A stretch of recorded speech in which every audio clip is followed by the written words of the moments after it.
and welcome back to my channel. In this quick tutorial I will show you how to create and submit an invoice in Procore. So here guys, you need to start by logging into your Procore and select the project you want to invoice for.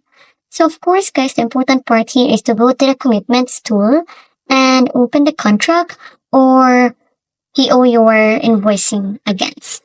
So click on the invoices tab, then of course hit create invoice.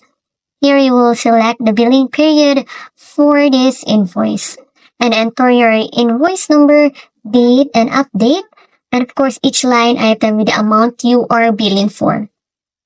Upload any required documents like timesheets, receipts, or photos of completed work.